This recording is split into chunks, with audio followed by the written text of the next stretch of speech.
What street is this exactly? I think we're talking about the street around the field, right? The last street.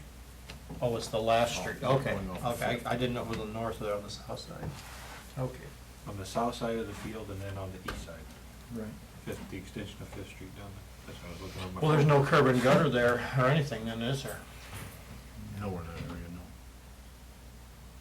Well, what's protocol for putting something like that in? Is that then assessed to the properties? Is that normal protocol, or what is it, what happens with that? It's already a street, so. Or it was an approved street, so it becomes the city's, it is the city's property, so it becomes the city's expense.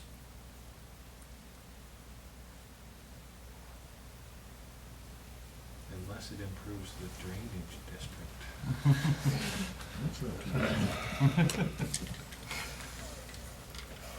Oh, I don't wanna take the situation lightly, I'm sorry for that. That's, I've been on 4 years, I haven't seen a petition like this, so obviously there's some concern there. I mean, it raises my level of awareness, so I think it would affect our decision-making if, from that standpoint, at least we know that everybody in the area seems to be concerned. But at the same time, you know, people all over the city are concerned, so,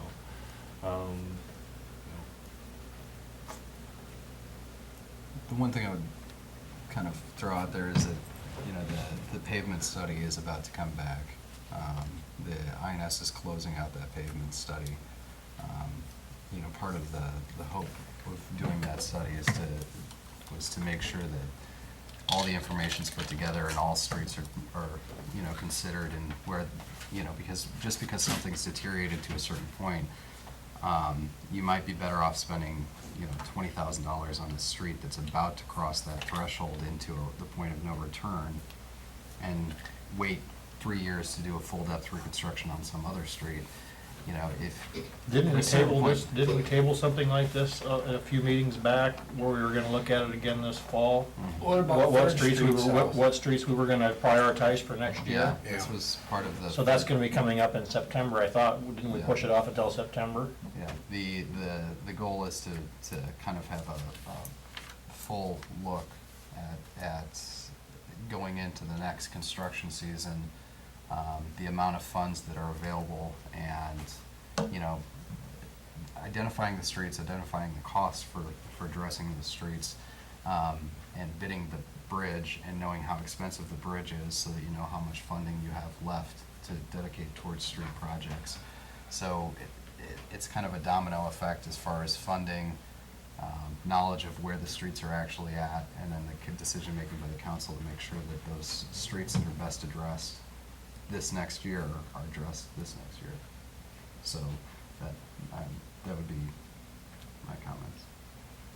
Well, why don't we just add it to the list right now, except we're gonna review in September? Would that be sufficient for you? That we're gonna look at it in September and see how much money we have to spend for next year? I mean, because if we don't have the money, we don't have the money. Well, I mean, I'd like to say something. I know most of these people, and I have all the respect in the world for them. We're doing the job that we're here to do. If we start operating strictly on a petition basis, nothing will get done. I understand they could have called or did anything else. I have no problem with them signing this. But if people think that we can change out the city's entire plan because of a petition, that's not why we're here. Point is, you don't have a plan. Pardon me? The point is, you don't have a plan. The point is, we do have a plan. No, you Not- don't. He not just necessarily- said you don't have a plan. Well, it goes from year to year, but we don't have a plan for your street yet. We know some things we need to do to it. But we haven't finished with it. It isn't that it hasn't been talked about. We spent time talking about it and what to do about it. I've driven down there many times to look at it. And nothing's happened in how many years? Well, Well, you and I aren't going to agree on this, obviously. So I'll leave you with two other things as a result, and I'm assuming you're interested because it goes to what people talk to me about. And what they talk to me about, I think, should concern you. The first thing is that when I took this around and said, here's what I want to try and do, are you interested in participating? There was almost universal skepticism that anything that was brought to the council would have any impact or any effect on anything. As Mr. Rusher just said, we don't give a damn about petitions. And it's not what I said. That's exactly what I you said. said we can't operate the city by petition. Well, how do you operate it then? We operate on the program that we have put before us. So you don't care about input from your public, or your That's not true. taxpayers or your voters. That's not true. Well, that's what I heard. The second thing is that the feeling was expressed that the council and elected officials really don't care very much about the south end of town and its infrastructure. And we were talking about, or you were talking about things that you're doing as far as new projects, where the money's going, that sort of thing. And I will tell you that Eagle Ridge is not real popular in my neighborhood because people either know or think they know that money is being diverted through TIF and tax abatement out of the general fund, and those people are getting new curbs, gutters, and streets at no cost, and we can't get a street repaired. May I make a comment? Sure. Just so you know, the housing addition that will exist in the south part of town is funded by Eagle Ridge. The funds that come through Eagle Ridge, the excess money that's being collected for that, is being collected to put the south development on the map and actually purchase that trailer park, put the water lines in, put the sewer lines in, and develop a new housing addition. That's 100% false what you've said. Are they going to get curb and gutter in that new area? Actually, no, they won't, because I've had residents ask that there not be curb and gutter. And but they'll get paved streets. They will get a seal coat on top of the street for 7th Avenue.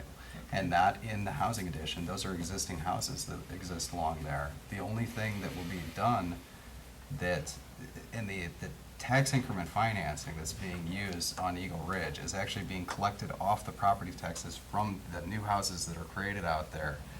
And so it's not coming from the general fund. That's another incorrect statement. No, it's income redistribution is what it is. And if people really understood what TIF is and what tax abatement does, I suspect it would end pretty fast.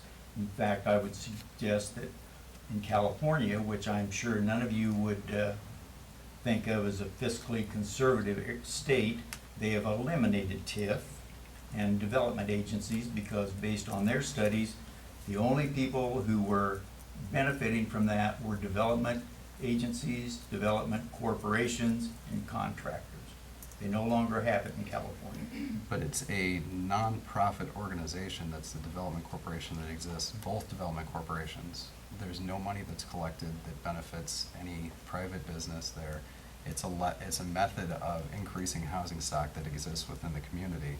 An issue that you can witness across the region that housing stocks don't exist. We're contacted daily by other communities that wish to do what Humboldt's doing so progressively to create housing stock, create workforce, and address the issues that exist. It's not redistribution. The superintendent of schools spoke supportively of Eagle Ridge and of this housing development. He stands to lose the largest portion of tax revenue as a school district, but he understands that if there's no houses, no new families, no new school, no new children, that the community dies. And the reality is that you need that workforce, you need that new housing stock to replace the dilapidation that naturally exists in a community as it grows older. I'm not arguing with you about that, but the school district, it's not his money.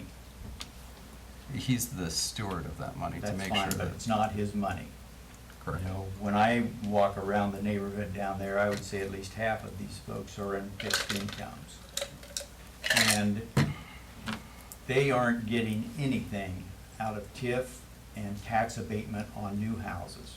All they're doing is picking up maintenance costs for new streets where they have to run road graders and snow plows, that sort of thing. They get to help pay for that.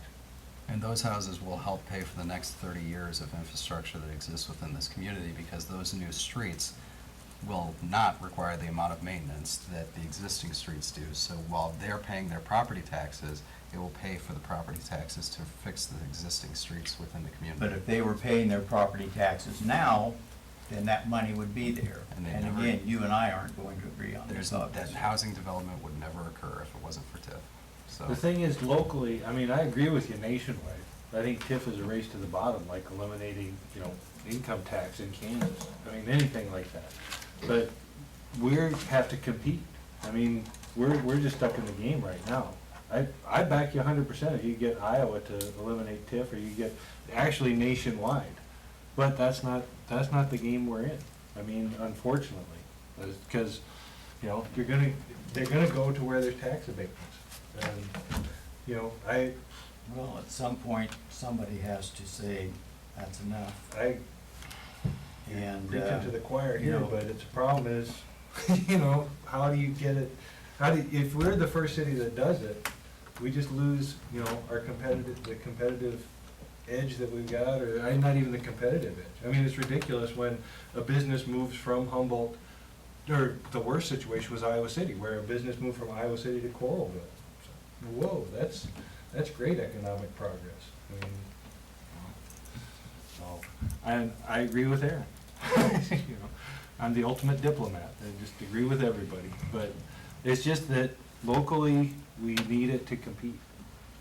You know, and to say we've done nothing in the south is a very incorrect statement, because several years ago, we spent $1.5 million down there to redo the storm lines down there, fix some, lot of water projects down that area. We also put in a new street, almost 2 new streets down in that area and stuff, as you go down Ninth and stuff there. Then that was a cost, what, $1 million, $1.5 million we spent down there? Yeah, like 1.4. 1.4 million that we spent. So to say we've done nothing down there that's not true. We did spend a lot of money down there trying to improve water. And the roads are because of that, but because of the storm drains and the sanitation and stuff is why those streets got put in, trying to fix what was underneath it.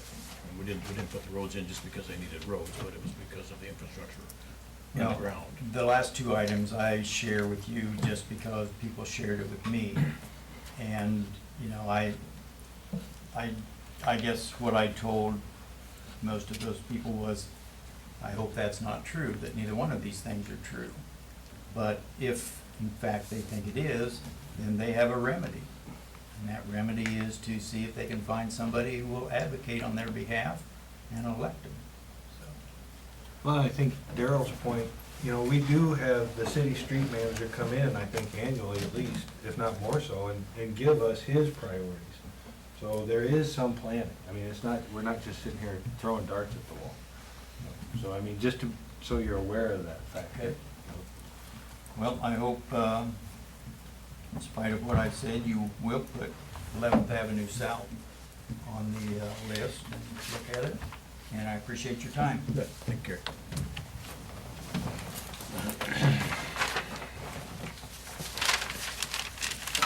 All right, next is kind of mine, discuss minimum maintenance street ordinance.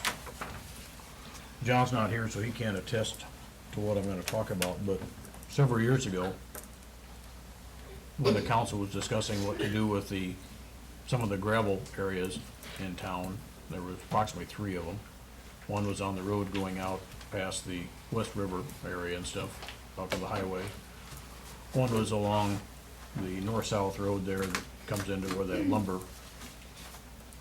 place is there to the west side of the racquetball club. The other one would be down the Mockleset addition.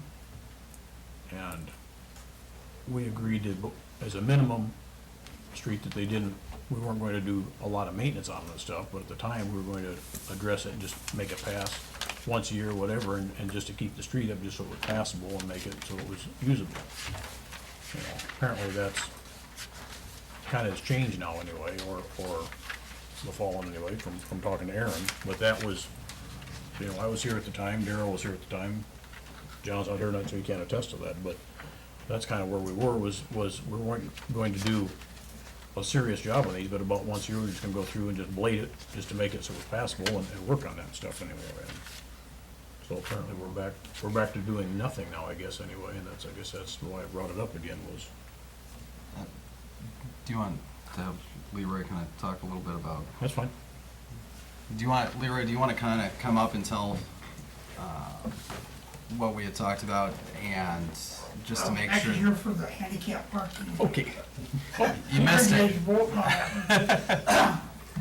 We go back to that 23rd out there has got boulders. Anybody that's been out there knows they stick up about 2 inches, and the rest of that is just plain rock. Drive it, you'll see it. We tried to plow it once, been a long time ago, and we went to minimum maintenance. And we took a new truck, it was an '06, so it was in that area, and it cost us $1,300 to redo the front end on it. So the council at that time decided we couldn't afford to spend $1,300 a year to replace it. If we take a maintainer out there, we'll tear the circle off. Pure and simple. We can put rock on there, it's gonna take a lot of rock. Because we're gonna have to build it up almost 5 to 6 inches. And when we plow snow, how much that's going off the side, how much will we end up tearing up our equipment? That was what we had a problem with. So what they agreed to do was, leave 23rd Street alone. We put down there a sign that says, not a street. 19th, we agreed that if they plowed it and had it ready in October, I'd check it. And if it wasn't, we sent them a notice. Either plow it, put rock on it, or we wouldn't remove snow from it. But basically, all we do is remove snow. Same way with 13th Avenue South, we also remove snow only. We don't do any rock. And it's kind of a situation where we got two different roads here. 23rd is just completely not even a Yeah. road. I mean, it's very, I don't even say it's a minimum maintenance. And then you've got the Mucklestead and the 19th. Those two, which just need rock and blading every so often. So, I don't know if it's a situation where we can just address the minimum maintenance street ordinance and say that the city will bill for however much the rock is, and we'll put the rock down, but if they have to pay for the rock if they want rock on it, if otherwise, we'll just leave it, because then 23rd would never be addressed, because nobody in their right mind would put that much rock down there for no traffic. And then 19th and the Mucklestead Road, I can't remember what the name of it is, then it would just be, whatever it costs, and then you only have to run the grader on it to whatever you thought was the level. I mean, I don't know if that's a solution to address it that way, or, I don't know. That was the only thing I could think of when I was looking at this to address the ordinance, to get it to where the ordinance reflects what